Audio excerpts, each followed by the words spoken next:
का 1 से 4 तक।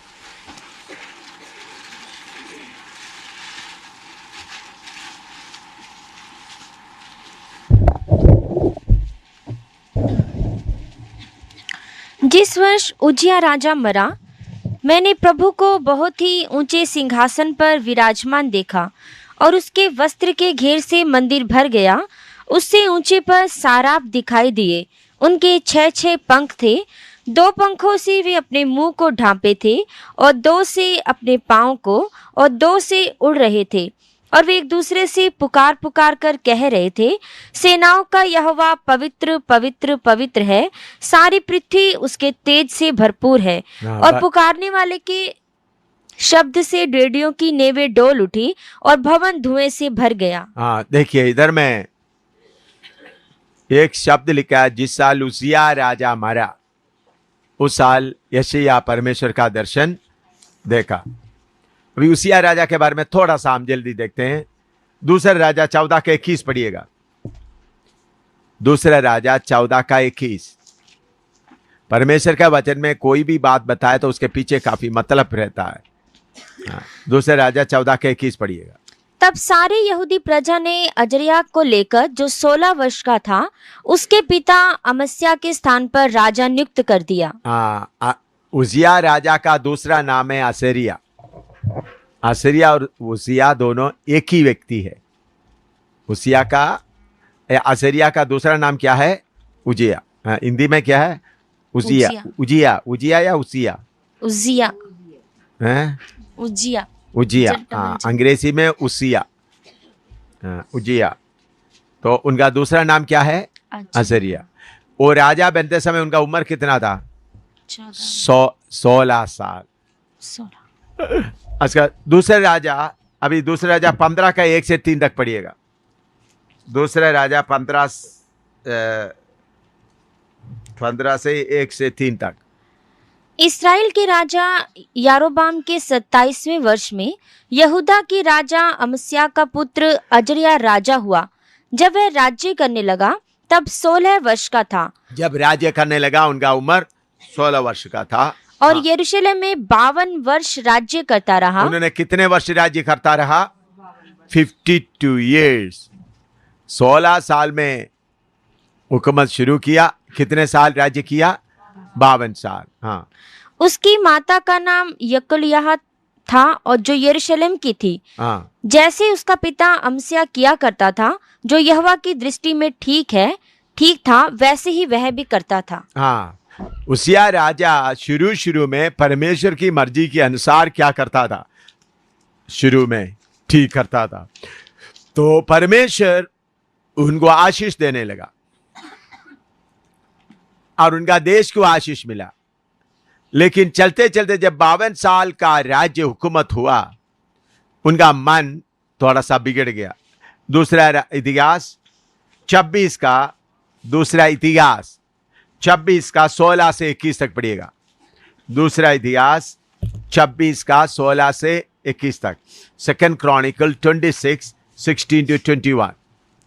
परंतु जब वह सामर्थी हो गया तब उसका मन फूल उठा। सामर्थी हो गया, मन फूल उठा। और उसने बिगड़कर अपने परमेश्वर यहोवा का विश्वासघात किया, अर्थात वह धूप की वेदी पर धूप जलाने को यहोवा के मंदिर में घुस गया।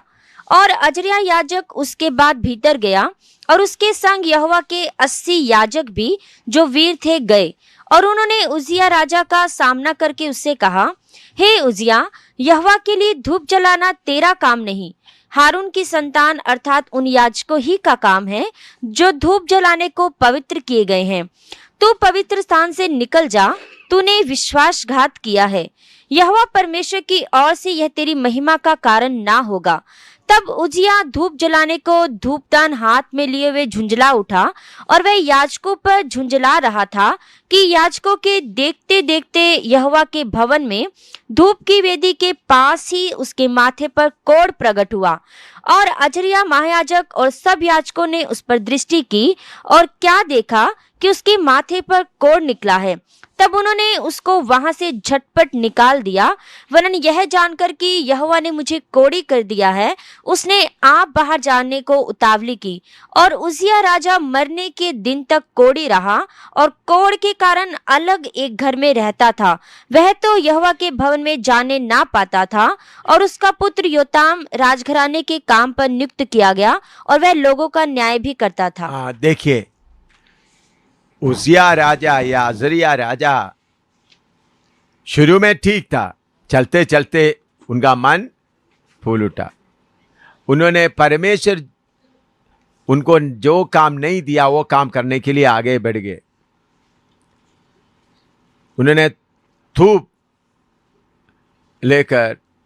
धूपदान लेकर उधर में क्या करने लगा,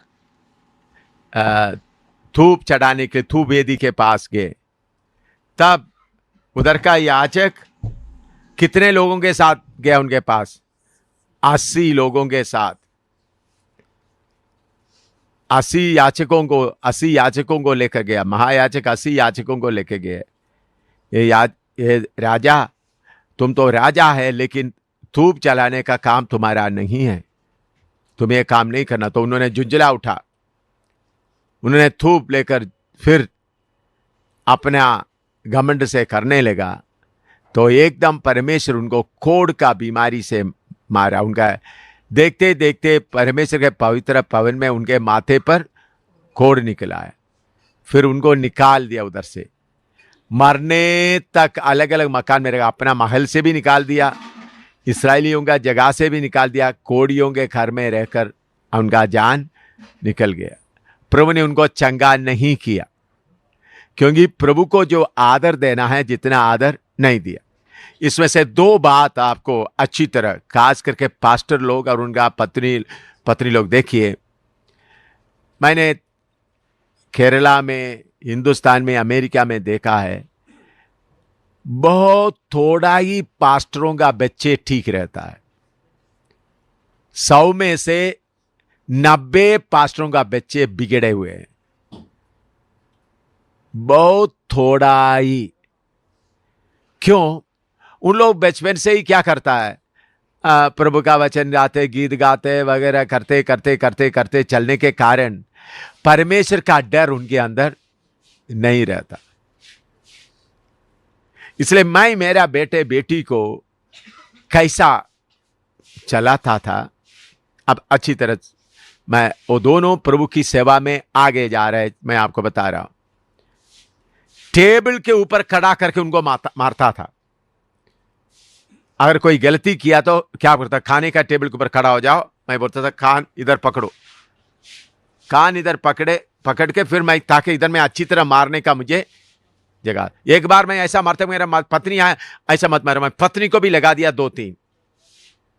मैं वायर कर रहा था, पत्नी तुमको भी चलेगा, बेटे के सामने किसको भी लगा दिया, थप्पड़ नहीं लगाया, पत्नी को भी लगा दिया, तुमको भी मैं क्या करूंगा, दूंगा। 2-3 मेरा पत्नी को भी दिया मैंने, उन बेटे के सामने ही दिया, अच्छी तरह से दे दिया, छाती में नहीं, वायर लेकर के इधर में अच्छी, क्योंकि मेरा जिम्मेवारी है। मैं बोला, मैं बेटे को सजा देता हूँ, तुम मदद के लिए, तुमको भी मैं अच्छी तरह, अमनी को पूछना, उनका सीट की इधर जगह में अच्छी तरह का, अब मेरे ख्याल में 1 हफ्ते तक उनको दर्द बने रहा उधर में। मैं ये नहीं थोड़ा सा नाम के वास्ते 3 या 4 दिया, अच्छी तरह से दिया। वो चिल्लाने लगे, मैं चिल्लाने से भी तुमको छोड़ूंगा नहीं। मैं बोला, एक बार फिन्नी हमारा पड़ोसी लड़के के साथ में खेल रहा था, वो लड़का उनको धक्का देकर नीचे गिरा दिया, और फिर फिन्नी का मुंह इधर में सूज गया, सूझ कर आ गया। देखो पापा, वो शामुल, वो लड़का, वो मुसलमान का, उनका भी नाम शामुल था। शामुल ने मुझे धक्का दे दिया, ऐसा हमने झगड़ा किया, देखो इतना होता। मैंने बोला, फिन्नी जाके एक लकड़ी लेके आओ, क्योंकि फिन्नी को मारने के पहले मैं क्या करता था, फिन्नी और बेबी को, फिन्नी को बोलता था जाके लकड़ी ढूंढ कर लाओ। तो उन्होंने क्या करता है, जाकर लकड़ी ढूंढ कर लाता है, नहीं तो जो पहले लकड़ी रखता है, अगर टूट गया तो बोला जाकर लेके आओ। अच्छा वाला लेकर नहीं आए तो उनको छोड़ेगा नहीं दोबारा। तो उन्होंने लेके आने वाले लकड़ी से उनको मारता था। तो फिन्नी जाकर एक अच्छा डंडा लेके आया, पतला मारने के लिए। तो मैंने बोलता, चलो पौलुस के घर में शामुल के घर में जाता है। फिन्नी सोचा किसको मार पड़ेंगे, हैं उस शामुल को मार पड़े। शामुल के घर में गए, शामुल के सामने, उनका पापा के सामने मैंने फिन्नी को पकड़ कर, तुम एक पास्टर का बेटा होकर, क्या बोला, तुम एक पास्टर का बेटा होकर इधर खेलने के लिए क्यों आए। लगा दिया 3-4। उनका पौलुस, उनका वो मुसलमान, उनका नाम पृथ्वी पौलुस रखा था, दोबारा मुसलमानों से आया था। उन्होंने आकर बोला देखो मेरा बेटा गलती किया, आप आपको मार दे। तो बोला आपका बेटा तो आप तो एक विश्वासी है, मेरा बेटा एक सेवक का, एक पास्टर का बेटा है, इनसे ये गलती नहीं होना। मैं ऐसा शक्ति से उनको पालन करने के कारण क्या हुआ है, उसको डर रहा। मैं इधर में बहनों को बताया कभी कोई आदमियों के पास कोई बात करने कभी जाएगा तो हमेशा चुन्नी डालकर अपने आप को क्या करना, ढाम कर जाना है। बहुत बार बताया चुन्नी से, फिर भी क्या करता है, लापरवाही करता है पिछले। तो इसलिए मैं पास्टरों को और पत्नियों को बताता हूं, आपका बच्चों को ठीक तरह से नहीं तो खोड़ आपके घर से कभी नहीं हटेगा, क्योंकि उन लोगों को परमेश्वर क्या बन जाता है, एक खेल का जगह बन जाता है, खेल का जगह बन जाता है। आरोन ने क्या कर दिया, सबको खेलने दे दिया। क्या दिया आरोन ने, क्या कर दिया, देवता बनाने के बाद सब जो परमेश्वर का डरने वाला सब क्या कर दिया, खेलने दिया। मूसा आकर के बोलो चला तलवार, कितने लोग उस दिन मारा, बोलो उस दिन कितने लोगों को मार डाला, 3000 को मार डाला।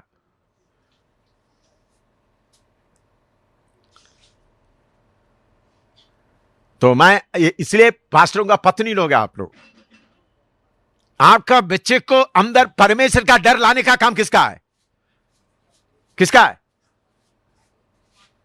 आपका है। आप परमेश्वर का, आपका बच्चे लगा, बच्चे को नहीं है तो फिर घमंड इतना आएगा,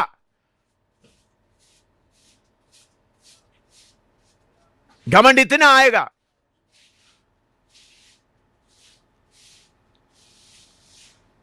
इतना घमंड आएगा, फिर शराबी बनेगा।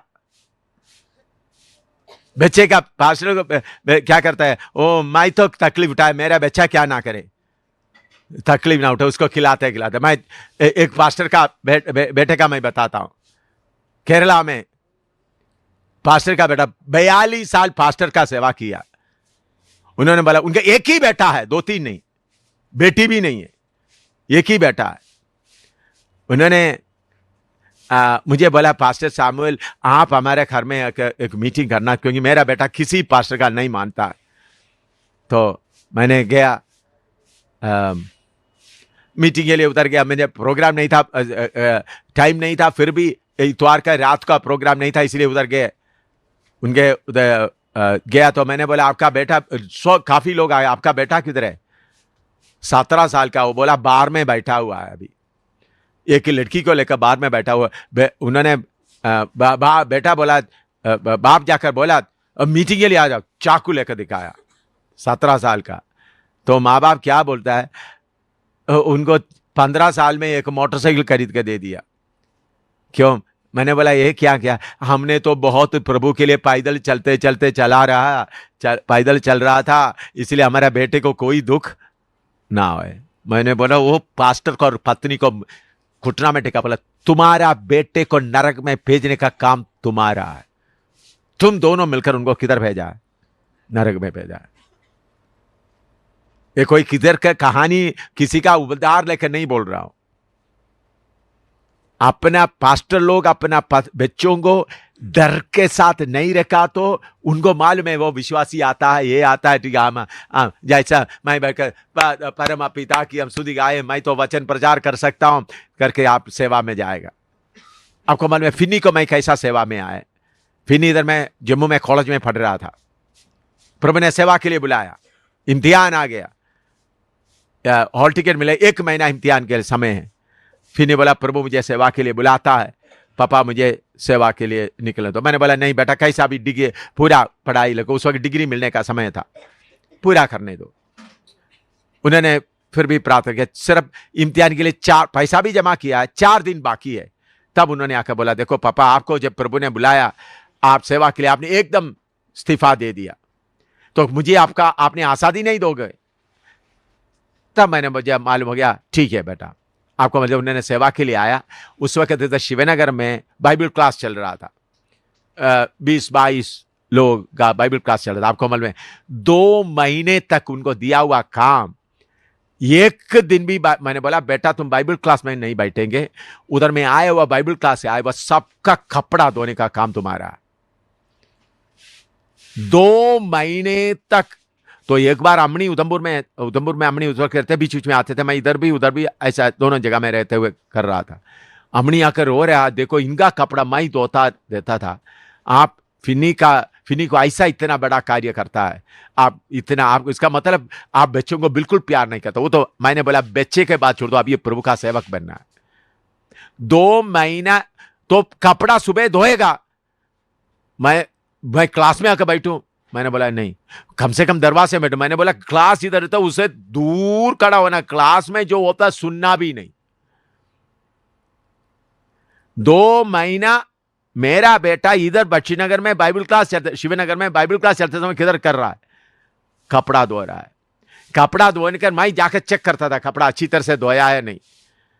उसके बाद मुझे मालूम हो गया कपड़ा अच्छी तरह धो रहा है, फिर प्रेस कर रहा है, सबको दे रहा है। अंकल एक भाई के पास में जाकर कपड़ा धोकर प्रेस करके उनके पास में देगा।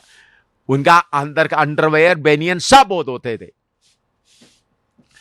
उसके बाद कपड़ा धोने का काम 2 महीना किया, उसमें तकरीबन ठीक हो गया। फिर उनको उधर में 3 लैट्रिन थे। मैंने बोला अभी 1 महीना आपका काम लैट्रिन साफ करना। उस वक्त बाइबल क्लास चल रहा है, बाइबल क्लास में नहीं बिठाया, नौकर की तरह। मैंने बोला तुम्हारा काम है झाड़ू पोछा लगाना, घास निकालना, बाकी पूरा उधर में कूड़ा लेकर दूर फेंकना, ये काम। क्लास चलते, क्लास में जा क्या पढ़ा था सुनना भी नहीं। मैंने बोला क्लास में जो पढ़ा था सुनना भी। ऐसा 3 महीना अच्छी तरह रगड़ के तब मुझे मालूम हो गया इनको अच्छी तरह से प्रभु का बुलावट नंबर हो गया। तो फिर मैंने बाइबल क्लास में बैठने दिया, इसलिए उनको सेवा का कीमत मालूम है। तो इसलिए पास्टर लोग अपना बच्चों को अच्छी तरह से लकीर में खड़ा नहीं रहेगा, उनको यीशु के बारे में डर नहीं रहे। क्योंकि इधर में प्रभु ने उजिया को माफी दे दिया है, माफी दे दिया, बोलो एकदम कोड लगे है। देखते ही उधर पढ़ो वचन में, उन लोग याजक लोग देखते ही पढ़ो उसका सीरियसनेस आप देखना। तब उजिया धूप जलाने को धूपदान हाथ में लिए झुंझला उठा। और वह याजकों पर झुंझला रहा था कि याजकों को देखते देखते यहोवा के भवन में धूप की वेदी के पास ही उसके माथे पर कोढ़ प्रकट हुआ। वेद के पास ही उनका माथे पर क्या हुआ, कोढ़ प्रकट हुआ। तब क्या हुआ, क्या किया? और अजरिया महायाजक और सब याजकों ने उस पर दृष्टि की और क्या देखा कि उसके माथे पर कोढ़ निकला है। तब उन्होंने उसको वहां से झटपट निकाल दिया, वरन यह जानकर कि यहोवा ने मुझे कोढ़ी कर दिया है। झटपट निकाल दिया, थका देकर निकाल दिया एकदम। तब उसके पहले बोल रहा था राजा, कोढ़ आ गया तो क्या कर दिया, झटपट निकाल दिया, थका देकर झटपट निकाल दिया। तो आप समझना हमारा परमेश्वर प्यार है, उसके साथ साथ भस्म करने वाला आग भी है। अनन्या सफीरा का परमेश्वर वही आज कलीसिया में चल रहा है, याद रखना। अनन्या सफीरा का परमेश्वर। तो कभी कभी हम कहते 52 साल राजा होकर रहता है, प्रभु आपका क्या होता है, बच्चा बनो मैं कर सकता हूं। प्रभु आपका खिलौना बन जाता है।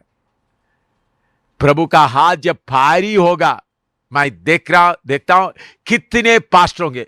अभी एक पास्टर है अर्बन, समझे गया, बेटा लड़की को लेकर भागे, मेन पास्टर है जो राजस्थान और उधर अबोर फसिल का उस इलाके का लीडर था, अर्बन सीनियर पास्टर था, उस इलाके का लीडर बना दिया था। उनका बेटा लड़की को लेकर भाग गया, लड़की को इधर लाया। मैं लड़की उनका बाप और बेटा बोला, 3-4 लोग मिलकर उनको पिस्टल भी दिखाकर भगा के ले गया, पिस्टल दिखाकर। किसका बेटा? पास्टर का बेटा।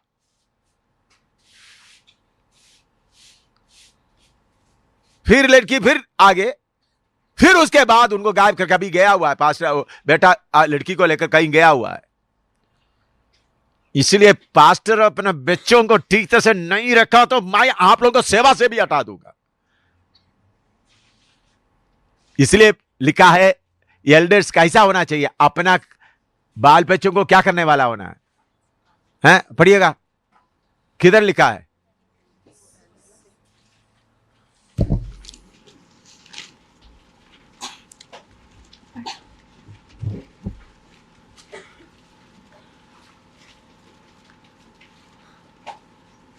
कैसा वाला होना है? पढ़ो। अपने घर का अच्छा प्रबंध करता हो, हाँ। और लड़के वालों को सारी गंभीरता से अधीन रखता हो। हाँ, सारे गंभीरता से क्या करना? बच्चों को रखना, क्या करना है? रखना। अधीन में रखना है। आपको मालूम है फिन्नी इतना उम्र हो गया, बड़ा हो गया, कहीं मैं आ रहा है तो कितना बीमारी से बैठा तो उठकर खड़ा हो जाएगा। आप लोग देखा है? कहीं भी जाओ, नहीं तो आप लोग पीछे देखना, आते ही मेरा सिर देखते ही उनके अंदर में क्या हो जाता है? मेरा पिता आ रहा है। पास्टर अच्छा प्रचार करता है, सब कुछ है। इस हालत में बच्चों को लाएगा तो क्या होगा? परमेश्वर का डरने वाले। मां का इसमें बहुत है। मां क्या करता है? इसलिए मेरे पत्नी को मैंने लगा दिया थी अच्छी तरह से। मां बच्चों को क्या बिगाड़ने में ज्यादा कौन करता है? मां बच्चों को बिगाड़ने में ज्यादा करता है। ओ बेटा कोई बात नहीं, बेटी कोई बात नहीं। इसलिए आप लोग अपने बच्चों को, मैं आपको बताता हूं, अच्छी तरह मार कर ठीक तरह से नहीं रखे थे तो थप्पड़ नहीं लगाना। मैंने कभी भी फिनी को थप्पड़ नहीं लगता था। बेबी इधर बैठा है, कभी थप्पड़ नहीं, पाव में अच्छी तरह मारता है, अच्छी तरह, ताकि अच्छी तरह दर्द रहे, नहीं तो बच्चा बिगड़ जाएगा।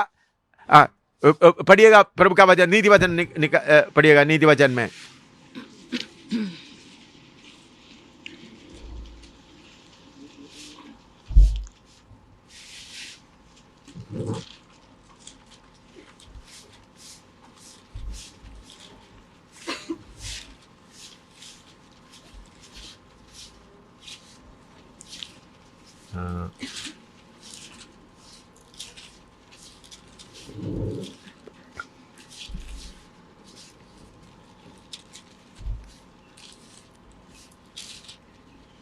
नीति वचन बच्चे को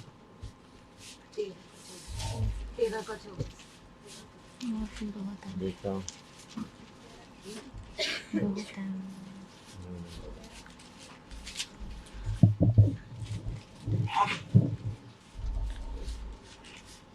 यूं छोड़ दी।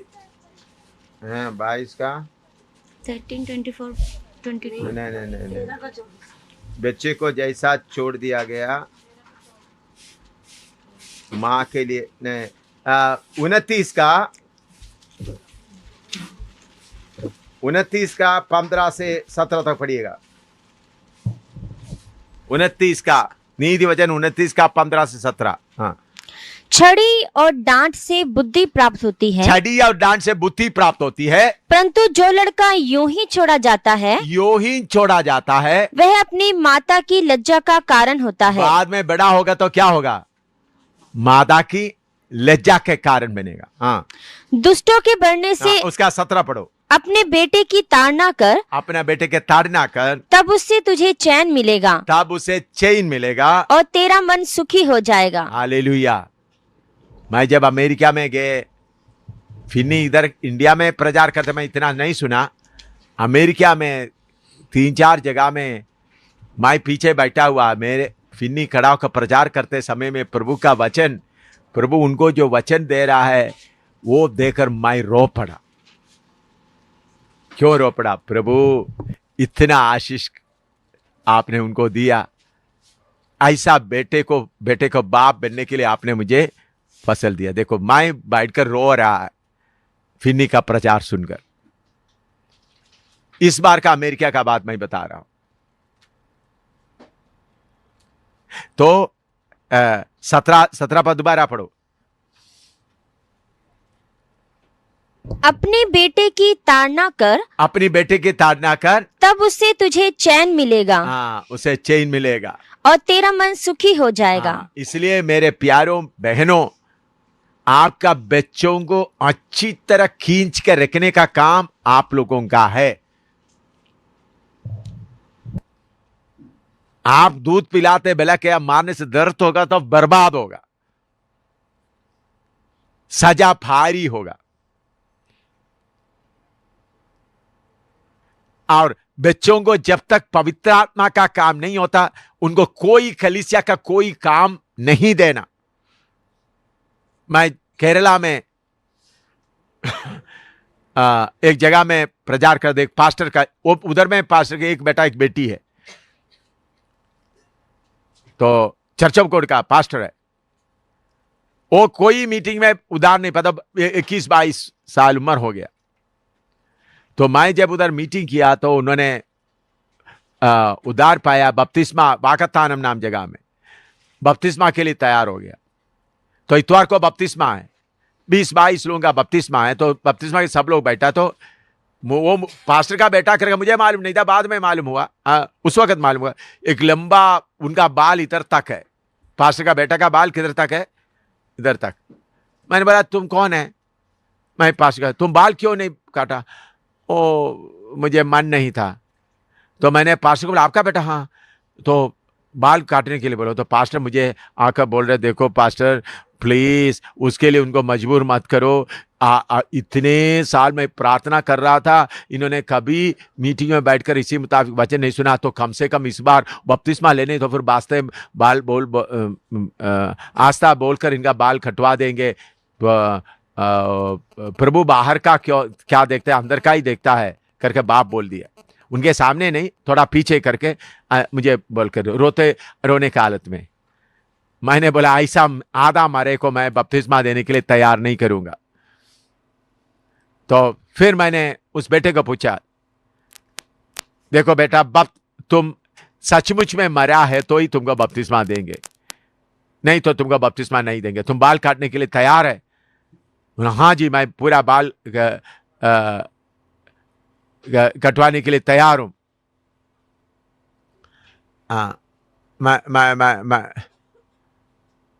मैं बाल कटवाने के लिए तैयार हूं करके बोल दिया।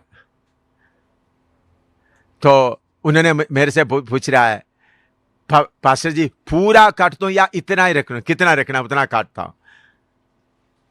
मैंने बोला आम आदमी की तरह। तब इसके पहले तुमने क्यों बाल नहीं काटते थे क्या? देखो पास्टर जी, इधर का हमारा कलीसिया का बेदारी मेरा गिटार के ऊपर है। क्या बोलता है? मेरा गिटार। मैं जब गिटार तेजी से बजाएगा तो इन लोग आत्मा में कूदेगा, जब मैं स्पीड कम करेगा। लेकिन आप आने के बाद मुझे आत्मा का काम कुछ मालूम हो गया। किसके सामने बोल रहा है? अपना बाप के सामने। तो बाप ने क्या कर दिया? बेटे को कई ठीक से गिटार भी खरीद कर दे दिया। बेटा उधार भी नहीं पाया, क्या कर रहा है? क्वायर में आ गया। मैंने फिन्नी को बोला था, पवित्र आत्मा पाने के बिना ये दरी भी तुम नहीं बिछाएंगे। क्या बोला था? पवित्र आत्मा। इसलिए फिन्नी एमी कितने जल्दी पवित्र आत्मा से भर दिया। प्रभु का धन्यवाद हो। छोटा लड़का तीनों दोनों जो पोते, टिमू भी पवित्र आत्मा पा लिया, साम भी प्रार्थना में, लोविस भी पवित्र आत्मा पा लिया। क्यों? हम शक्ति से रखा है। ये करने के बिना तुम, क्योंकि उनको मालूम हो जाए ये परमेश्वर का घर है। अगर पास्टर अपना पत्नी हो, बेटा तुम देरी विचार, बेटा तुम कुछ वाले बोले, बेटा तुमको गीत गाने आता है ना, तू संडे स्कूल चला लो। उद्धार भी नहीं पाया, उनको परमपिता आता है, जय मसीह बोलो, जय मिलकर जय आता है, तो उन संडे स्कूल चलाएगा। बाद में वो पास्टर भी बन जाएगा। उद्धार पाने के बिना क्या बन जाएगा? पास्टर भी बन जाएगा। बपतिस्मा ले लेगा कहीं से, बर्बादी, फिर पैसे के पीछे चले जाएगा। इसलिए मैं बोलता, अपना बच्चों को भी परमेश्वर का डर आना था, तो उस डर के साथ बच्चों को रखे।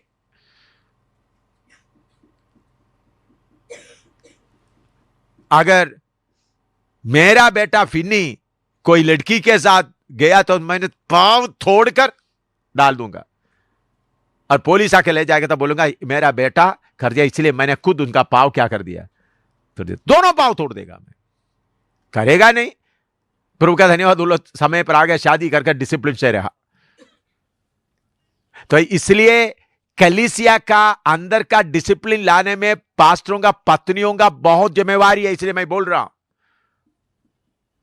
अपने बच्चों को शक्ति से रखना है। नहीं तो उन लोग क्या हो, मेरा पापा पास्टर है, मैं बाद में मैं पास्टर बनने का हूं।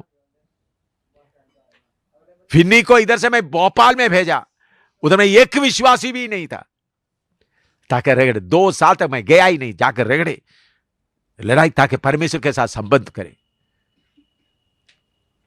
तो ऐसा नहीं करेगा तो क्या होगा? बर्बादी होगा। बच्चों के अंदर परमेश्वर का डर नहीं रहेगा, बच्चों के अंदर परमेश्वर का डर ही नहीं रहेगा।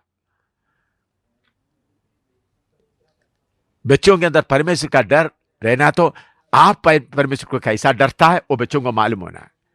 मेरे बच्चों को मालूम है मैं परमेश्वर को कितना डरता हूं, मैं परमेश्वर को कितना आदर करता हूं।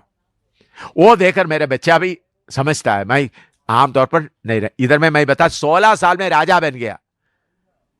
16 साल में राजा बन गया तो सोचा ठीक है मैं सब कुछ कर सकता हूं। बाद में क्या मिला?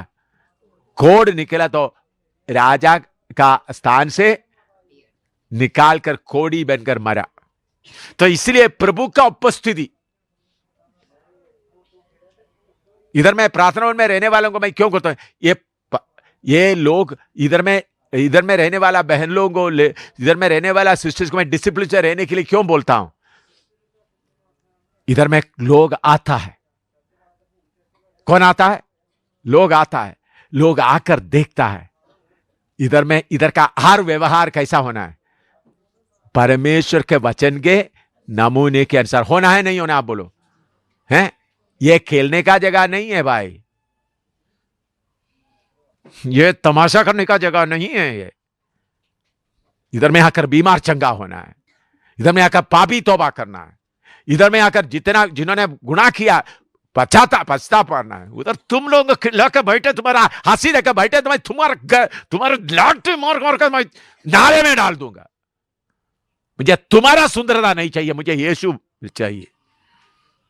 तुम्हारा मुस्कुराहट मुझे नहीं चाहिए। मेरा प्रभु को दुखी करने वाला कोई काम मैं बाल मानित बर्दाश्त नहीं करूंगा, थोड़ा सा भी बर्दाश्त नहीं करूंगा। क्योंकि इधर में लोग आए, दूर से आए देखे तो चाय देने वाला कैसा चाय देता है, हैं? ये यरूशलेम में सेबा रानी आ गया। रानी आकर फिर अपना देश में बोल रहे थे कैसा सुलेमान राजा यहोवा का मंदिर में कैसा जाता है, कैसा उधर का व्यवहार होता है। तो इधर में प्रार्थना भवन में आकर इधर में देखकर तो दूर से देखने से मालूम ये प्रार्थना भवन का लड़की है। इनका कपड़ा पहना कैसा पहना हुआ, देखो कैसा कपड़ा पहना हुआ है। चाय लाते समय कैसा चाय लाता है, पानी लाते हुए कैसा, ताकि लोगों को क्या हो जाए, ऐसा होना है नहीं होना है। या हो इधर में प्यार का जगह है भाई आ जाओ, तो फिर मैं इधर बोल रहे वेश्याग्रह, कौन सा बोल रहूंगा? वेश्याओं का जगह आ जाओ। वो मेरा मरने के बाद हो सकता है, जब तक मैं जिंदा रहूंगा तो होने नहीं दूंगा मैं। जब तक मैं जिंदा रहूंगा पूरा डिसिप्लिन, पूरे ठीक तरह से। क्योंकि इस एमआई में क्यों आपको शक्ति से बताता है, अगर ये नहीं करेगा तो आपका घर भी क्या हो जाएगा, हैं? आपका घर में भी जाके लेगा तो कपड़ा पहनने का तरीका, बाकी तरीका देखते वक्त लोगों को है हो। तो इसलिए मैं आपको बताता हूं, उजिया राजा, घमंडी राजा मरा तो तब किसका दर्शन मिला? परमेश्वर का, यहोवा का दर्शन किसको मिला? हाँ, यशायाह को मिला। तो इसलिए मेरे प्यारो, हमारे अपने अंदर का घमंड, अपने अंदर का सब निकालेगा तो क्या मिलेंगे? यहोवा परमेश्वर का दर्शन मिलेगा। और प्रार्थना भवन आप लोग जिधर भी चलाता है, कोई भी, ओ आप ये नहीं बने, ये बच्चा है ना, माँ बोलेंगे ओ बच्चा है ना, वो बेटी है ना, चुन्नी थोड़ा गिर गया तो क्या हो गया? थप्पड़ लगाकर दांत नीला होगा तो तब बोलना।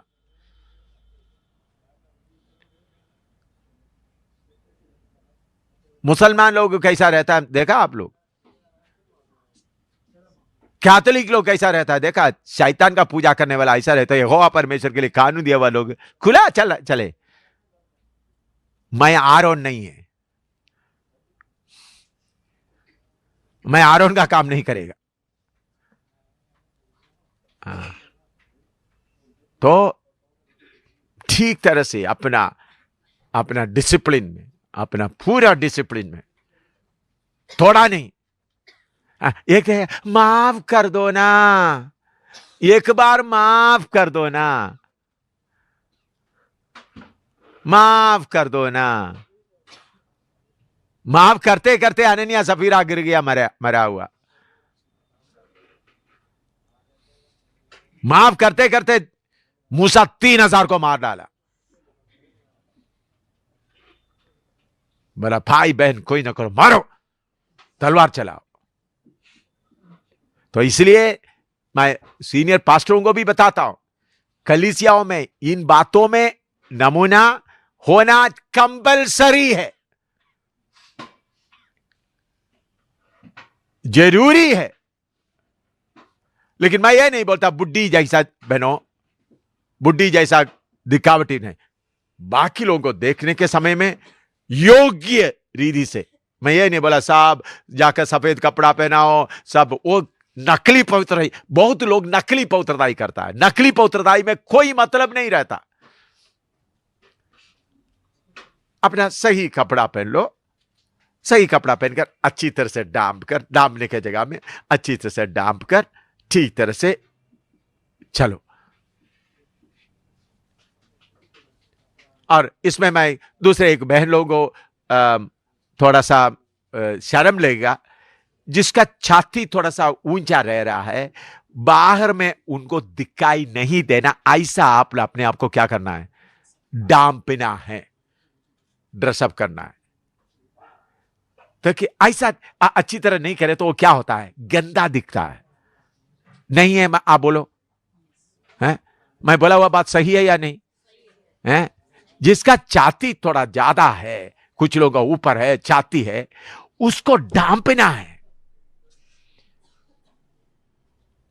बाहर में लोगों को दिखाई नहीं देना, ऐसा छाती है आपका। आपका पति देखने दो जब बेडरूम के अंदर। ये सेल के लिए लगाया हुआ माल नहीं है ना। सेल के लिए दुकान में जाएगा तो उन लोग क्या करता है? आज देखो ये कितना है। तो सेल के लिए नहीं, अच्छी तरह डांप के रखो, अच्छी तरह। मैं इसे नंगा क्या बोलूं, क्योंकि मां सिखाता नहीं है बच्चों को, इसलिए किसको बोलना पड़ता है? मुझे बोलना पड़ता है। मां बोलना बेटी तुम्हारा छाती ऐसा दिखाई देता है, ऐसा दिखाई नहीं दे रहा आगे को, तुम्हारा कपड़ा ऐसा होना है, तुम्हारा छाती इतना बाहर दिखाई देता है। ये प्रभु के घर में नहीं, क्योंकि प्रभु के घर में कौन कौन आता है? हैं? हर किस्म का लोग आता है। पौलुस बोलता है मैं मंदिर में बैठ के खाना खाएगा, दूसरे को ठोकर खाएगा, तो मैं मांस भी नहीं खाऊंगा। तुम्हारा चाहती के तो बाकी नौजवानों को ठोकर आता तो उसको ढाम के रखो, ठीक तरह से डामो। डामने का मतलब छोटा सा मैंने डाम दिया जी, बाकी पूरा नंगा दिखाई दे, डामने से भी दिखाई दे पूरा। डांपने का मतलब वो बात भी दिखाई नहीं देना, ऐसा डांपना है। यह है या बोलो वचन में लिखना, डांपने का मतलब क्या है? डांपने का मतलब क्या? आप थोड़ा मुझे बताएं, मुझे हिंदी इतना मालूम नहीं है। हैं? डांपने का मतलब दिखाई ना दे ठीक तरह से। क्या नहीं, मैंने डाम दिया दी। अच्छा, आजकल का कपड़ा भी होता है ना, बहुत बहुत कपड़ा हो, तो कपड़ा पहन लिया तो क्या दूर से देखने से कपड़ा है करके भी दिखाई नहीं देता, कपड़ा है करके भी दिखाई नहीं देता। होगा मैंने नंगा नहीं है, मैं पहना हुआ है। ये काम इधर नहीं चलेगा, प्रार्थना भवन में प्रभु के घर में नहीं चलेगा। डामने तो ठीक तरह से, बाकी लोगों को ठोकर का बात नहीं होना। अपना कपड़ा खरीदते समय, अपना सूट सिलाई करते समय, बाकी करते समय में अगर चलो आपका अचानक आपने पुराना बनाया हुआ सूट थोड़ा गला थोड़ा बड़ा है तो क्या करे? एकदम मैं आपको ये नहीं बोलता है आप उसको बेचो ना, तो वो पड़ते वक्त चुन्नी डालते वक्त क्या करो, उसको फटने तक होता है। वो करीब मामूली प्राइवेट करने के लिए तो बाहर कभी आते वक्त क्या करो, ऐसा चुन्नी डाल दो ताकि गला नीचे है करके भी दिखाई ना दे, बल्कि पूरा बाकी लोगों का क्या ना हो। फिर आइंदा सिलाई करते समय में कैसा सिलाई करे? अच्छी तरह से सिलाई करे, वो फटने तक उसके, ताकि आपका बॉडी डिस्प्ले ना करे। बाजार का दुकानों में देखा, देख ले माल बेसेल के लिए पड़ा हुआ, खरीद लो।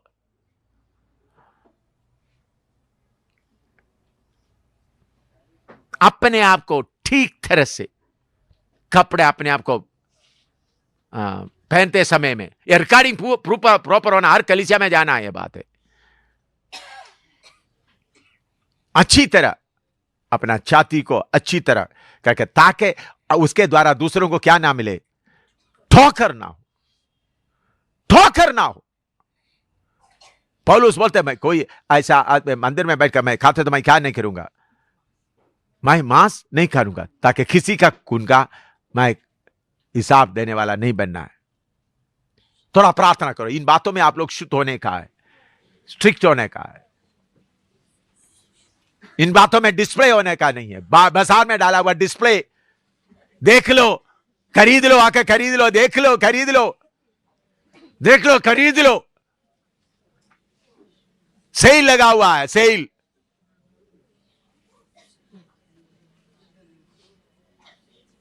अपना छाती का डिस्प्ले ज्यादा करने वाला सेल के लिए लगाया हुआ है, सेल के लिए आ जाओ, सेल लगा हुआ है।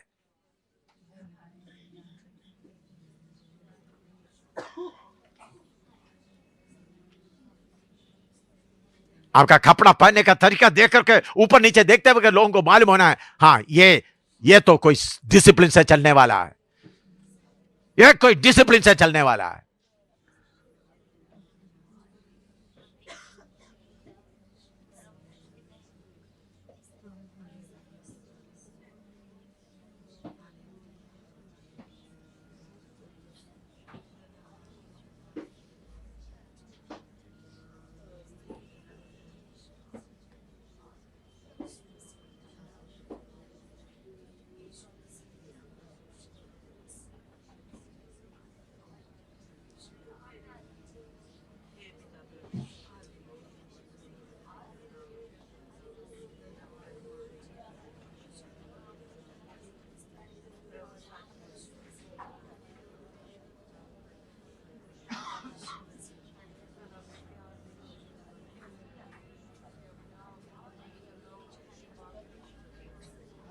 हर बात में डिसिप्लिन।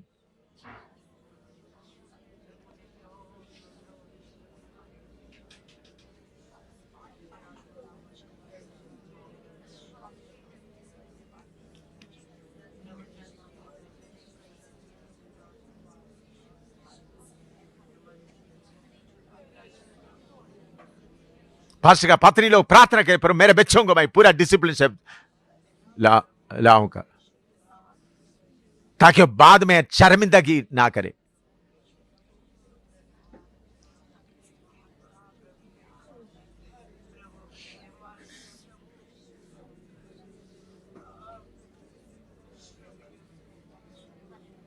मैं आपके सामने मेरा बेटा बेटी को प्रभु की फसल में चलाकर बताया।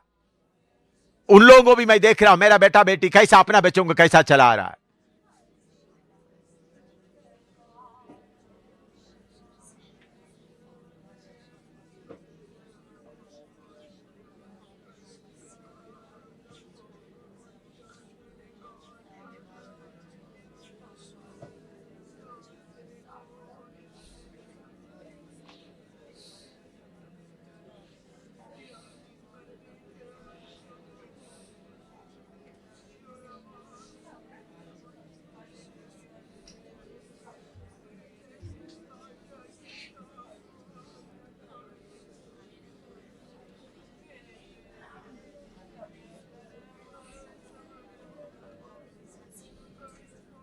इसराइल के लिए बोलते हैं, देखो अलग बसी रहती है, अन्य जातियों में गिना नहीं जाता है।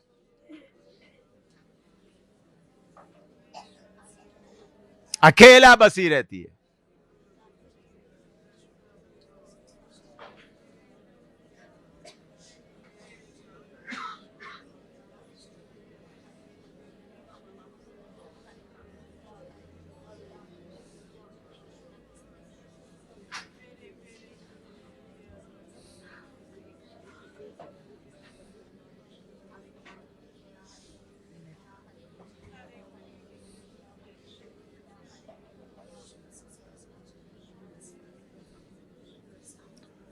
प्यारे प्रभु, तेरे उपस्थिति का डर रहते हुए एक एक को चलाने खुदा दे, जैसा उजिया राजा का हुआ उस हालत में नहीं। प्रभु डर और खौफ के साथ चलने के लिए कुर्बा दे, यीशु के नाम, आमीन। यहोवा परमेश्वर का पवित्रताई और महिमा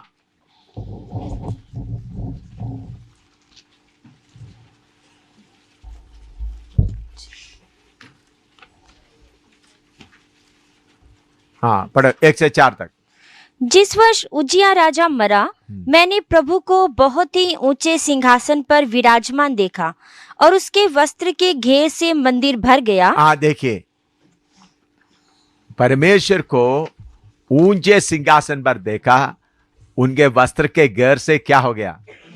मंदिर भर गया। मेरे प्यारों, प्रभु की कलीसिया में सिर्फ प्रभु ही दिखाई देना, एम शामिल दिखाई नहीं देना, अंशराज दिखाई नहीं देना, नीरज दिखाई नहीं देना। सिर्फ कौन दिखाई देना? परमेश्वरी सिर्फ दिखाई देना, एम शामिल दिखाई नहीं देना। कौन दिखाई देना? परमेश्वर। आप लोग एम शामिल से नहीं डरना, बल्कि जो परमेश्वर हमारा बीच में है। परमेश्वर के घर में कौन बड़ा है? सर्वशक्तिमान परमेश्वर। मैं क्यों ये कुर्सी में बैठकर आपको सिखाता है, मैं कुर्सी में बैठकर प्रचार करता है। बहुत बार मार खाया, खड़ा होने से गिर जाएगा करके ऐसा कुछ मन लग रहा है, कोई बैलेंस। आप लोग, मैं चलते वक्त भी आप देखें तो मैं कभी कभी चलते चलते भी गिरने का दाहिने बैलेंस मेरा खत्म हो जाता है, क्योंकि बीमारी कुछ नहीं, सिर पे इतना, सिर के पीछे इतना मार पड़ने के कारण जो नर्व सिस्टम में काफी फर्क होता है। कभी कभी मेरा कोई चीज नीचे पड़ा तो उसको उठाने के लिए मेरा हाथ नहीं जाता, क्योंकि नर्व सिस्टम में बहुत मार पड़ा, फिर भी चल रहा है, प्रभु कुर्बान दे रहा है, इसलिए बैठकर प्रचार कर रहा हूं। तो प्रभु के घर में कौन दिखाई देना है? पास्टर लोग और उनका पत्नी दिखाई नहीं देना। कोई भी आए, सर्वशक्तिमान परमेश्वर को दिखाई देना। परमेश्वर का सिंहासन और परमेश्वर का वस्त्र के घेर से क्या हो गया? जगह भर गया। मैंने आपको बताने के लिए नहीं बोल रहा हूं, मैं एक बार इधर पार्टी होते वक्त मैं इधर में बर्तन धोया, बहनों को भाइयों का सबका बर्तन धोया, आप लोगों को बताने के लिए नहीं बर्तन धोया। एम शामिल का बड़ापन इधर नहीं चलना। किसका? एम शामिल भी इधर का कौन है? सेवक है। मैं बैठ कर रात के समय में कुछ लोग रो रहे थे, इन लोग रोना शुरू कर दिया, नहीं तो फिर मैं लगातार और कुछ दिन करना था। तो मैंने सोचा फिर इन लोग रोना शुरू कर रहे तो फिर मैं बर्तन धो रहे हैं, लोग बैठ कर रो रहा है तो वो अच्छा नहीं है, तो क्या, इसलिए फिर मैंने क्या कर दिया, ठीक है, ये मैंने अपने आप को नम्र करके, इधर में कोई बड़ा नहीं, सब प्रभु यीशु ने बोला सबसे बड़ा भी कौन सा है? दूसरों का सेवा करे, दास बने। इसलिए मैंने बैठकर इधर में खाना वगैरह सब लोग खाया। उस दिन पार्टी था, पार्टी के बाद सबको मैंने भेज दिया। भेजने के बाद मैंने बोला मैं बर्तन धोएंगे, तो मैंने क्यों, मैं आप बताया, हाँ चलो मैं बर्तन धोकर इतना बड़ा नम्र करके दिखाने के लिए नहीं, बल्कि प्रभु के घर में। आप देखो मेरा नाम के पीछे कोई टाइटल आप देखता है? सर एम शामुएल ही लिखा है। मैं पास्टर भी नहीं लिखता, डॉक्टर भी नहीं लिखता, कुछ भी नहीं लिखता। मैं लिखने का तो मेरा बहुत कुछ लिखने का है। दुनिया की तरफ से लोग लिखता है उसी मुताबिक लिखना है, तो मेरे नाम के साथ में लंबा कितना, मेरे बच्चों तक भी मालूम नहीं है मेरे पास क्या क्या है, कितना कितना कितना पड़ा है। बेबी को मालूम है, एमी को, किसी को मालूम है? कुछ को मालूम नहीं। मैं मालूम होने नहीं दिया है, क्योंकि वो सब किसी काम का नहीं है। मैंने क्यों वो सारे जितना मालूम ना होने दिया, ताकि वो बाद में हो तो बाद में मैं मरने के बाद ही उन लोग पूरा मेरे नाम के लगा, पीछे पूंछ पूरा लगा देगा, हैं? तो इसलिए मैं क्या कह, कहीं भी कोई ना रहे, सिर्फ सामुएल पहचानने के लिए एक सामुएल करके ले। और मेरा चिट्ठी में हर समय मिलता यूर सर्वेंट इन क्राइस्ट। आप देखें हमेशा क्या कहता है, तुम्हारा सेवक। इसलिए मैं डर से बोलता हूं, हमारा कलीसियाओं में सिर्फ कौन दिखाई दे जो देखने के लिए लायक? देखने के लायक कौन है? सिर्फ प्रभु यीशु मसीह के अलावा देखने के लायक और कोई नहीं, मैं नहीं। हालेलुया। देखने के लायक सिर्फ एक ही है। मूसा परमेश्वर के साथ में मंदिर बना दिया। हम निर्गमन 40वां अध्याय पढ़ लीजिएगा। 40वां अध्याय में आइए, 40 का 34-35 पढ़िएगा। तब बादल मिलाप वाले तंबू पर छा गया और यहोवा का तेज निवास स्थान में भर गया, और बादल जो मिलाप वाले तंबू पर ठहर गया और यहोवा का तेज जो निवास स्थान में भर गया, इस कारण मूसा उसमें प्रवेश ना कर सका। मूसा को भी प्रवेश नहीं कर सका। मूसा 40 दिन करके 2 बार परमेश्वर के साथ पहाड़ों में था। मूसा का चेहरा चमक रहा था। वो मूसा को भी मंदिर के अंदर कोई जगह नहीं रहता। मेरे प्यारो, हमारे कलीसियाओं में पास्टर लोग दिखाई ना दे, पास्टर का पत्नी दिखाई ना दे, कोई पापी आया, कोई दुखी आया, उनके बीच में बैठा, सिंहासन में बैठा हुआ यीशु ही दिखाई दे, और कोई दिखाई ना दे, और कोई दिखाई ना दे। मैं अमेरिका में बाकी देश में जाता हूं, कुछ लोग दोस्त हैं, कितना कलीसिया आपके पास है? मेरे पास एक कलीसिया भी नहीं है भाई। नहीं तो कितना वर्कर है आपके पास? मेरे पास एक ही वर्कर भी नहीं है। कुछ लोग, आपका अंडर में कितना वर्कर? मेरे अंडर में कोई भी नहीं है, मैं सबसे नीचा हूं। सेवक सब किसका है? प्रभु यीशु का। आप दुनिया भर में जाकर देखो, हमारा मरानाता वॉइस, बाकी हमारा इतना वर्कर्स है, इतना सेवक है, इतना कलीसिया है, कहीं प्रिंट करके एक लाइन कहीं भी है तो आप मुझे पकड़ कर दिखाओ, ना चिट्ठी में या वेबसाइट में या हमारा मरानाता वॉइस में। नहीं, सेवक सब किसका है? प्रभु यीशु का। सेवा पूरा यीशु का। विश्वासी सब पूरा यीशु का। मेरे प्यारो, हालेलुया। हमारे बीच में सिर्फ एक कोई दिखाई देना है, वो कौन है? हमारा प्रभु यीशु मसीह।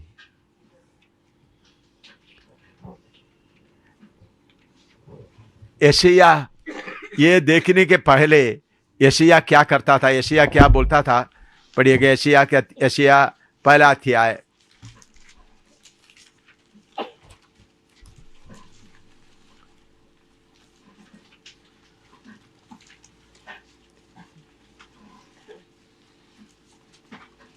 यशायाह पहला अध्याय उसका 5, 6, 7 पढ़िएगा।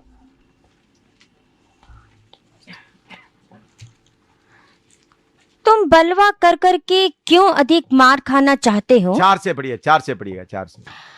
हाय यह जाति पाप से कैसी भरी है, हाँ ये जाति पाप से कैसे भरी है। हाँ, यह समाज अधर्म से कैसा लदा हुआ है। इस वंश के लोग कैसे कुकर्मी हैं, ये लड़के वाले कैसे बिगड़े हुए हैं। उन्होंने यहोवा को छोड़ दिया, उन्होंने इस्राएल के पवित्र को तुच्छ जाना है। वे पराये बनकर दूर हो गए हैं। तुम बलवा कर करके क्यों अधिक मार खाना चाहते हो? तुम्हारा सिर घावों से भर गया और तुम्हारा हृदय दुख से भरा है। नक से सिर तक कहीं भी कुछ आरोग्यता नहीं, ना से सिर तक कोई कहीं भी कुछ आरोग्यता नहीं, केवल चोट और कोड़ों की मार के चिन्ह हाँ। और सड़े हुए घाव हैं, जो ना दबाए गए, ना बांधे गए, ना तेल लगाकर नरमाए गए हैं। वही यशायाह 6 का 5 में, वही यशायाह 6 का 5 में बाद में क्या बोल रहा है? 6 का 5 में पढ़िएगा। तब मैंने कहा, हाय हाय मैं नाश हुआ, हाय हाय मैं नाश हुआ, क्योंकि मैं अशुद्ध होठ वाला मनुष्य हूँ। हाँ, इसके पहले दूसरों को गलती बोल रहा था, अभी क्या बोल रहा है? मैं अशुद्ध होठों वाला मनुष्य हूं। और अशुद्ध होठ वाले मनुष्य के बीच में रहता हूँ, क्योंकि मैंने सेनाओं के यहोवा महाराजा धीराज को अपनी आंखों से देखा है। हाँ, देखिए इधर सुनिएगा भाई बहनों, आप लोग के अंदर का सही आत्मिक, आप लोग इस एक बहुत बड़ा बेदारी पाना है, एक अभिषेक पाना है। उसके लिए पूरा कचड़ा निकालने के बाद ही क्या होगा, एक बड़ा अभिषेक पाकर आप जा सकेगा। इसलिए मैंने भाई सुरजीत का पत्नी सिस्टर को भी शादी के लिए जा सकती थी, मैंने वो भी रोक दिया, अभी मत जाओ, शादी बड़ा नहीं है, इधर में प्रभु का अभिषेक पाना सबसे बड़ी है। यशायाह जब अपना पवित्रताई के सामने बाकी लोगों को देखा तो बाकी लोग सब नीचे हैं, सब पापी है। लेकिन यशायाह जब परमेश्वर का पवित्रताई को देखा, स्वर्गदूत 2 पंगों से मुंह ढांप रहा है, 2 पंगों से पाव ढांप रहा है, उड़ते हुए पवित्र पवित्र करके बोलते वक्त यशायाह को मालूम हो गया मैं क्या सोचा था। और उन्हें देखा उनका वस्त्र के घेर से मंदिर पूरा भर गया है। तो इतना महान परमेश्वर, उधर में किसी को भी खड़ा होने का भी जगह नहीं है। तो देखो तो हाय हाय मेरे प्यारो, जब परमेश्वर का सही दर्शन आपको जब मिल जाएंगे, फिर अपने पवित्रताई को बताने के लिए आपको हिम्मत नहीं रहेगा। प्रभु मैं कुछ भी नहीं, प्रभु मैं कुछ भी नहीं हूं। हमारा पवित्रताई दूसरों के बराबर में नहीं देखना, हमारा पवित्रताई उस पवित्र परमेश्वर स्वर्गदूत, उन लोग कभी पाप नहीं करता है, फिर भी उनको पवित्र परमेश्वर का चेहरा देखने के लिए हिम्मत नहीं, पवित्र जगह में रहता है, फिर भी इतना पवित्र परमेश्वर। इसलिए भजन संहिता में लिखा है, इब्रानियों में लिखा है, पवित्रताई से शोभायमान होकर क्या करो, उसकी आराधना करो। प्रभु की आराधना कैसा करना? पवित्रताई से शोभायमान होकर। हमारा परमेश्वर कितना पवित्र है, कितना पवित्र है, कितना पवित्र है करके समझकर क्या करना है, उसकी आराधना करना है। तब इन्होंने बोला हाय हाय। हाँ, और नीचे 8वां उसका यशायाह 6 का 6, 7, 8 पढ़िएगा। तब एक साराप हाथ में अंगारा लिए हुए, जिसे उसने चिमटे से वेदी पर से उठा लिया था, मेरे पास उड़कर आया और उससे मेरे मुंह को छूकर कहा, देख, इसने तेरे होठों को छू लिया है, इसलिए तेरा अधर्म दूर हो गया, तुम्हारे अधर्म दूर हो गया और तेरे पाप क्षमा हो गए। हाँ। तब मैंने प्रभु का यह वचन सुना, तब मैं प्रभु का यह वचन सुना, मैं किसको भेजूं मैं किसको भेजूं, और हमारी ओर से कौन जाएगा। हालेलुया। प्रभु का सही दर्शन मिलने के बाद उधर से एक आवाज आ रहा है, मैं किसको भेजूं, कौन हमारे ओर से जाएगा। शाबालाबा नारी दिलेनी आतना। हम प्रार्थना करें प्रभु का, आप लोग इधर से जाने के पहले प्रभु की आवाज क्लियर जानकर जाए, आपका सेवा भी क्या है करके समझ कर जाए। प्रभु मैं क्या सेवा, प्रभु मेरा घमंड को मैं तोड़ देता हूं, मेरे लापरवाही को मैं तोड़ देता हूं।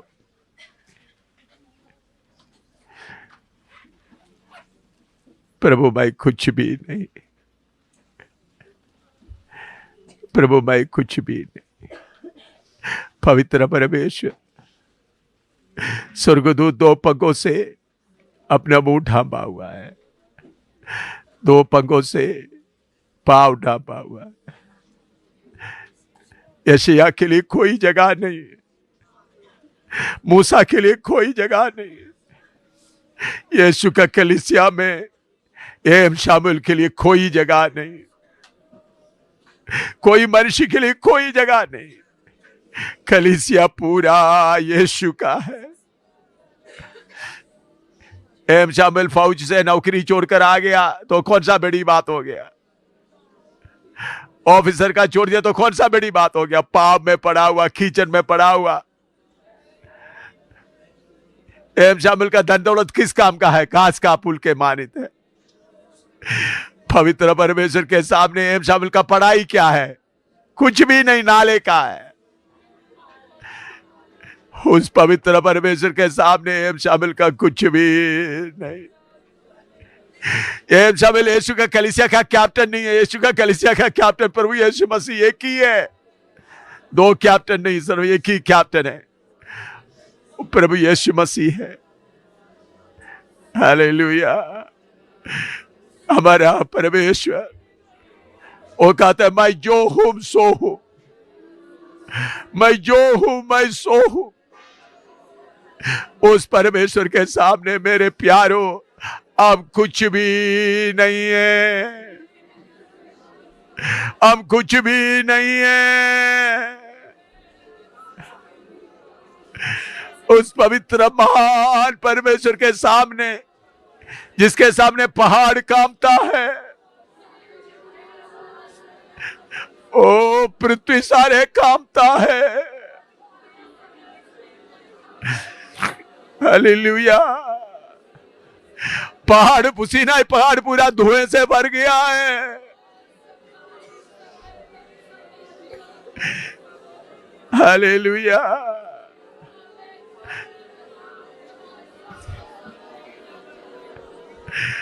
हालेलुया।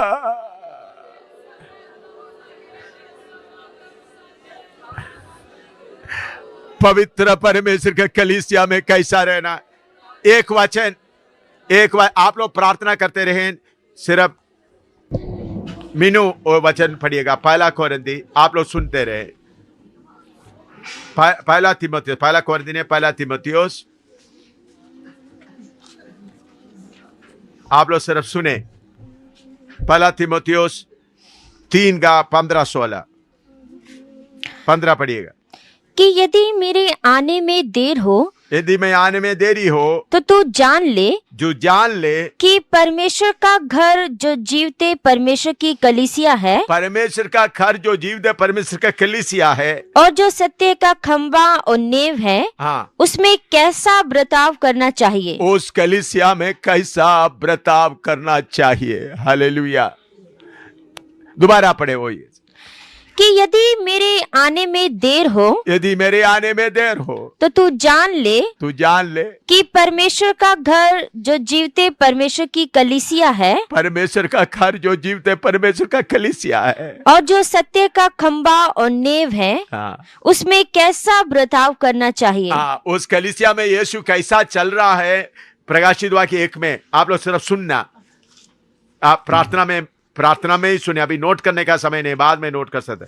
प्रकाशित वाक्य पहला अध्याय उसका 12 से लेकर पढ़िएगा। और मैंने उसे जो मुझसे बोल रहा था देखने के लिए अपना मुंह फेरा और पीछे घूमकर मैंने सोने की 7 दीवटें देखी और उन दीवटों के बीच में मनुष्य के पुत्र सरीखा एक पुरुष को देखा। वो दीवटों के बीच में मनुष्य का पुत्र का सरीखा एक रूप को देखा जो पांव तक का वस्त्र पहने और छाती पर सुनहला पटुका बांधे था। छाती में सुनहला पटुका बांधा था। उसके सिर और बाल श्वेत ऊन उनका सिर और बाल श्वेत ऊन वरन पाले के से उज्जवल थे। उज्जवल थे। और उसकी आंखें आग की ज्वाला की नाई थी। उनकी आंखें देखिए प्यार का आंख नहीं था,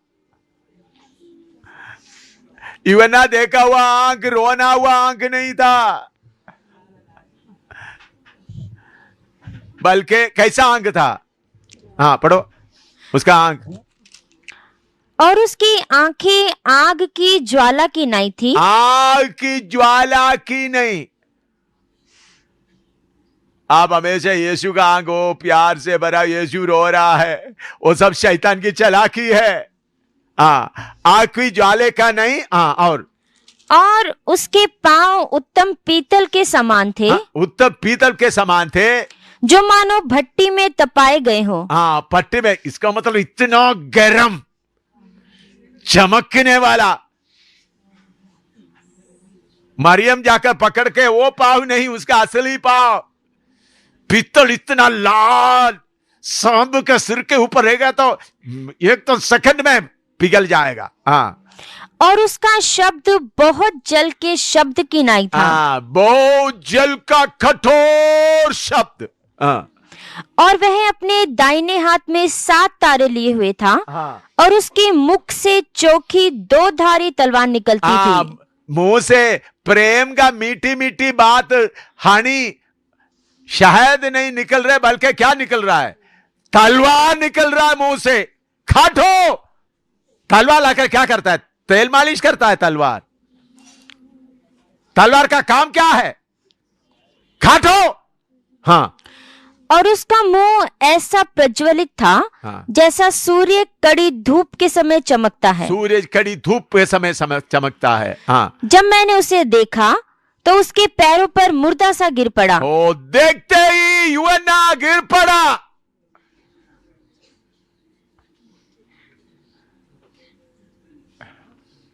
वो कौन था, हमारा प्यारा यीशु। बाला माता रानी, हमारा प्यारा यीशु। आप लोग कोई फोटो में देखा होगा, लंबा बाल बनाया, वो यीशु नहीं है, शैतान का चालाकी है। बाला बाखशी दला रमाया। यूहन्ना उनको देखा, उनका चेहरा उनके सामने गिर पड़ा। प्रार्थना करें।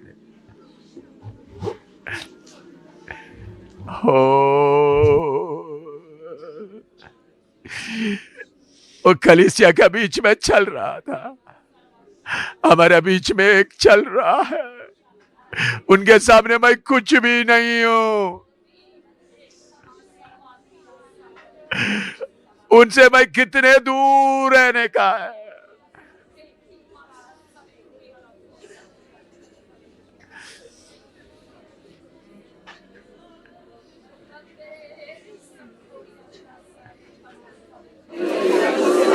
यीशु कितना अभी ज्यादा जोर से अन्य भाषा कोई नहीं बोलना। आराधना करते समय बोले अभी सब लोग मनन करो।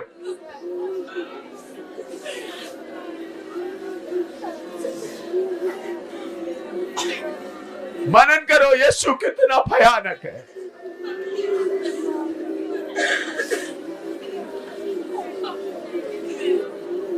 कितना भयानक है।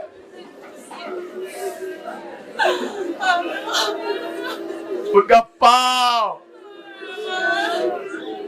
पित्तल, जो आग में तया हुआ पित्तल कैसा। उनके मुंह से 2 तारी तलवार निकल रहा है। बेटा बेटी करके प्यार का शब्द नहीं है, 2 तारी तलवार। काटो इसको, काटो इसको।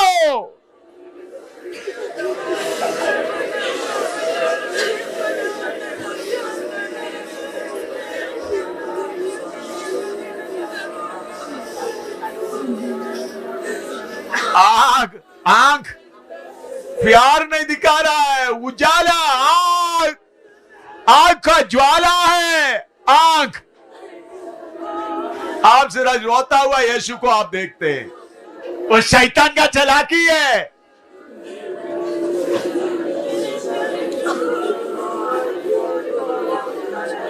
वो यीशु नहीं है, फोटो में आप देखता है वो यीशु नहीं है,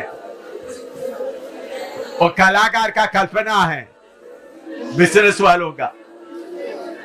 असली यीशु का आंख से आग का ज्वाला निकल रहा है, भस्म करने का आग का ज्वाला।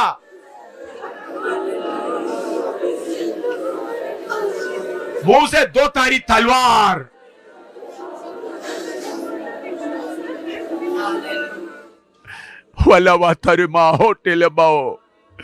यीशु कितना भयंकर है, अब थोड़ा मालूम हो जाए तो अच्छा है। यीशु थोड़ा कितना भयंकर है। यशायाह बोलते हैं हाय हाय, मैं आशुतोषों वाला हूं। उसके पहले इस्राएल का गलती बता रहा था, सिर से लेकर पांव तक घाव ही घाव भरा हुआ है।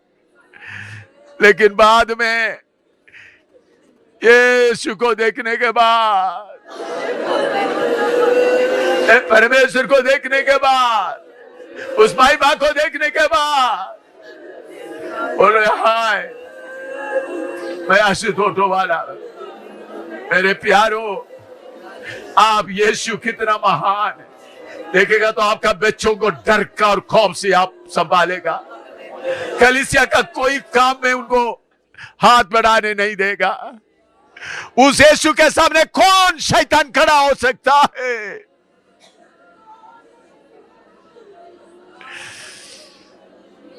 कौन सा दुष्ट का ताकती को ताकत है? हे हमारे स्वर्गीय पिता परमेश्वर, आपको धन्यवाद देते हैं प्रभु जी। खुदावन पूरी पृथ्वी पर तेरा तेज भरा हुआ है प्रभु जी। पवित्र परमेश्वर है। पवित्र स्वर्गदूत भी तेरी उपस्थिति में डरते और कांपते हुए खड़े होते हैं। 2 पंखों से अपने मुंह को ढांपे, 2 पंखों से अपने पांव को ढांपे, 2 पंखों से उड़ते हुए प्रभु जी जब से वे सृष्टि किए गए तेरी आराधना करते हुए कहते हैं पवित्र पवित्र सेनाओं का यहोवा पवित्र है। हमारे स्वर्गीय पिता परमेश्वर, तू हमारा पिता है प्रभु, तू हमारा स्वर्गीय पिता है प्रभु जी। खुदावन तू प्रभु जी पवित्र है परमेश्वर। हम तेरी आराधना और तेरी स्तुति करते हैं प्रभु। होने दीजिए खुदावन, जबकि कलीसिया में आप ही सर्वोपरि हैं प्रभु। प्रभु कलीसिया आपकी है, सेवक आपके हैं प्रभु जी। होने दीजिए खुदावन हमारे मध्य में प्रभु जी, हमारे इस झुंड के मध्य में प्रभु केवल आप ही दिखाई दें प्रभु जी। खुदावन आपके नाम को महिमा मिल जाए प्रभु जी। खुदावन हमारे व्यक्तिगत जीवन में प्रभु, जबकि आपने हमें अपना मंदिर बनाया है प्रभु जी, हमारे इस जीवन में प्रभु, हमारे इस प्रभु जी खुदावन संसार के इस जीवन में रहते समय में प्रभु केवल आप ही हमारे जीवन में दिखाई दें प्रभु। आप कृपा दें प्रभु। होने दीजिए अपने जीवन से हर कमियों को, हर घटियों को निकालते हुए अपने स्वयं के जीवन को, अपनी खुदी को निकाल कर प्रभु जी खुदावन हमारे जीवन के हर क्षेत्र में प्रभु केवल आपकी उपस्थिति आ जाए प्रभु। ऐसा हमें से हर एक को कृपा दे प्रभु। तेरे हाथों में अपने जीवन को सौंप देते हैं खुदावन, यीशु मसीह के नाम से मांगते हैं,